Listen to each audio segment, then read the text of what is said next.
Shilo Harris joined the Army after 9/11. Years later, he was sent to fight overseas. Then one day, while he was in Iraq, Shilo was riding in a Humvee and soon found himself engulfed in flames. In February 2007, Shilo Harris was patrolling in Iraq when his Humvee was hit by an IED. 3 of his fellow soldiers died. Shilo suffered broken bones and severe third-degree burns on 35% of his body. Shilo was in a medically induced coma for 48 days and spent 3 years in physical therapy. Despite struggling with PTSD and undergoing 75 surgeries, Shilo views life as a gift. In his book, Steel Will, Shilo shares how his injuries changed his life forever and what he did to find strength and encouragement in the face of tragedy and loss. Well, Shilo Harris is here now with the rest of the story. And Shilo, we thank you for being on our program today. It's wonderful to have you here. Want to say thank you for your service to start with. And then let's go back, if you will, to February of 2007. What happened that day? Oh, well, I tell the story quite a bit. You know, I think it's therapeutic in a way for me to tell this side of it, you know, because early on I was still trying to figure out what actually happened that day.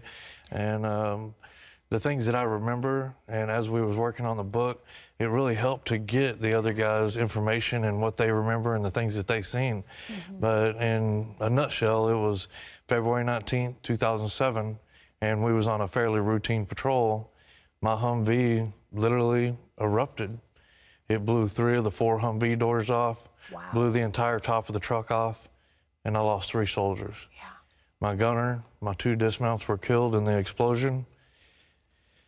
Fortunately, my driver and I survived. When you see I have the to say, by the pictures grace of God, you know. Yeah, it's amazing you got out of that. Yes, ma'am. When this all happened, the explosion is over, and you're lying there so badly injured, did you realize what had happened to you? What went through your mind? Well, at first, I woke up in the front passenger's position, which was the truck commander's position. Wow. I was unconscious from the blast.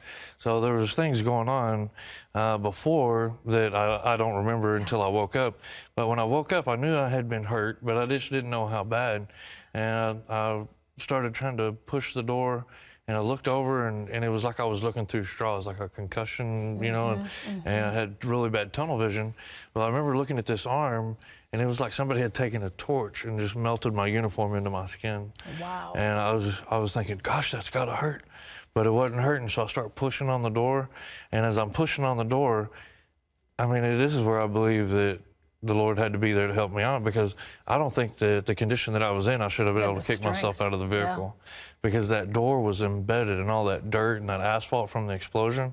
And it had that, you know, 400 or 500 pound plate on the door. So, you know, I had to struggle to get out of the vehicle. Now, however I did, I got out and I was standing there taking in all this chaos.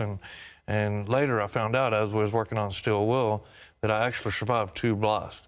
First, the IED, and then while I was unconscious in the vehicle, they left me in the vehicle to tend to my driver, which was conscious, and what they assumed, you know, they assumed that I was dead, so they was taking care of him.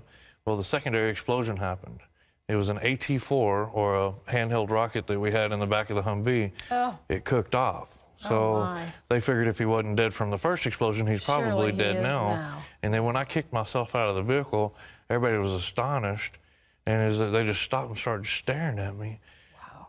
And I finally started barking orders before, you know, things started moving again. So the coma that you were in, was that medically induced to help with healing? Yes, ma'am. When you finally came to, because you were in the coma for a long time, what did you think? What went through your heart and mind?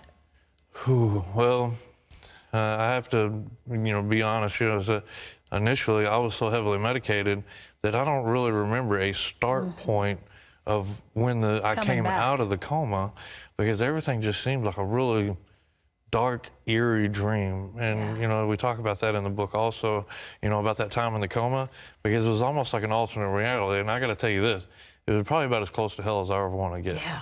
It was the most helpless feeling. Everything hurt. Everything was painful. It was scary. It was horrifying. And it just got worse, because burn burn injuries, to get to healing from that with the grafting and the debriding and all of that is so incredibly painful. Your faith had to have been something you just clung to as you walked out that whole journey. How did God move in your heart at that time? Well, you know, initially, it's like I said, I didn't have a grasp of that first moment.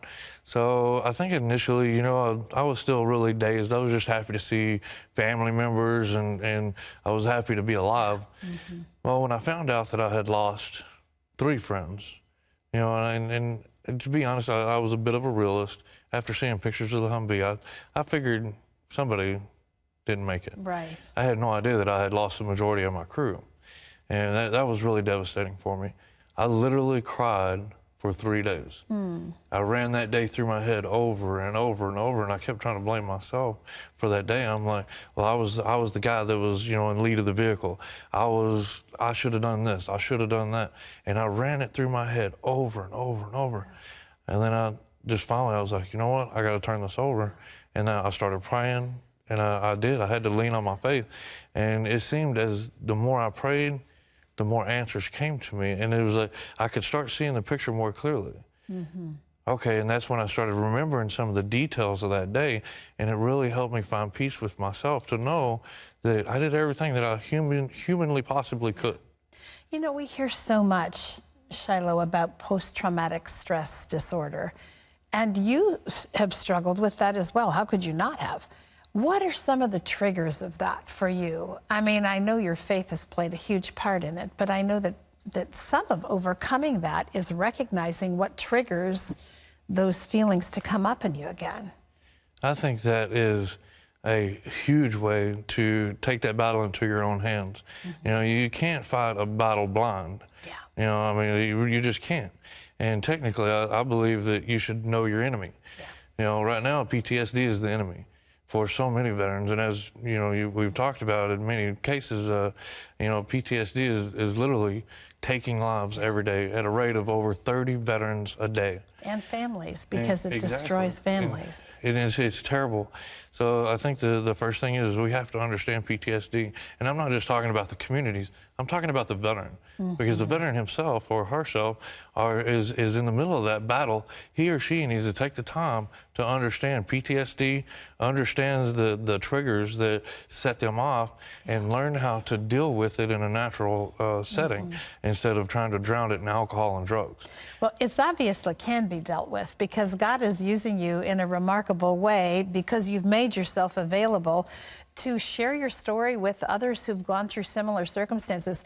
You know, we have just touched the tip of the iceberg here. We haven't talked about your wife and your family and all of you're very candid about what all of this means to relationship and to family in the book. And also the fact that what you said earlier is so true. Telling the story over and over and over again is part of the healing process. Steel Will is the name of Shilo's book, My Journey Through Hell to Become the Man I Was Meant to Be. It is available nationwide. I highly recommend it. You know, just as you need to understand the things that you've talked about that have become a part of your life, we all need to understand the trauma that's involved for people coming back that have experienced injury and sometimes just the emotional aspect of all of that. Thank you so much. Thank you for your service. Thank you, ma'am. Thank you so much for having me.